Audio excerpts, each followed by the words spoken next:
So it's been a week since we started seeds here in the greenhouse, and we're going to do a check-in to see how everything's going.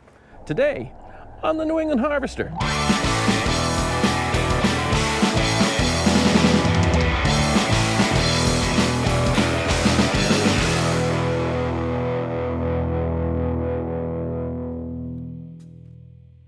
Hey guys, welcome back to the New England Harvester.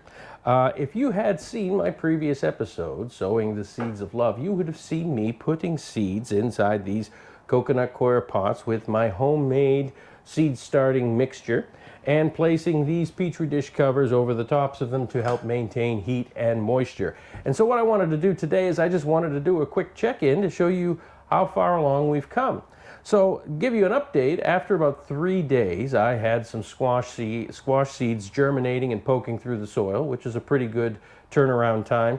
And also, all of my sunflower seeds seem to come up just another day behind the squash, which is actually a great sign. As you can see, these are the sunflower seeds here. These are the mammoth sunflowers, the real giant ones that you see in sunflower patches. But one thing I really wanted to point out is how wonderfully the petri dishes are doing their job. As you can see here, they are covered in condensation and moisture, and they've been keeping the moisture in the soil even on the hottest days during the week.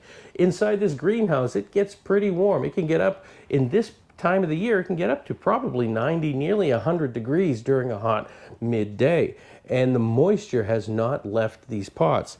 Usually without the covers on them, the soil dries out very quickly and I have to come in and water frequently. But this maintains the moisture inside there. And the other benefit to it in this cool New England environment is that during the cooler nights, it maintains a warmth inside the soil too, with all things that are great for germination. One other point I wanted to make out, and you can do this too, obviously, and I'm sure a lot of you do, when you plant seeds, if you've watched the episode, you see that I plant 3 seeds per pot.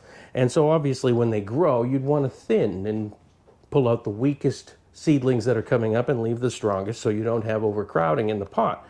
Well, you take those extra seedlings and you can plant them into a secondary pot. So now you have 2 plants. So luckily, I started out with 2 pots of yellow squash. Now I have 4 pots of yellow squash, which is great.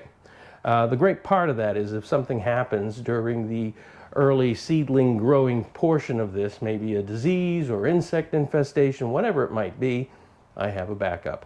And that's always great. You can also give it to friends. This time of year, especially up here in New England, I have a bunch of friends that are always looking for seedlings to put into their garden.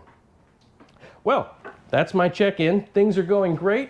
And pretty soon I'm going to set these seedlings up on a time-lapse camera, so you'll be able to see them grow fully to the point where we're going to transplant them into the garden.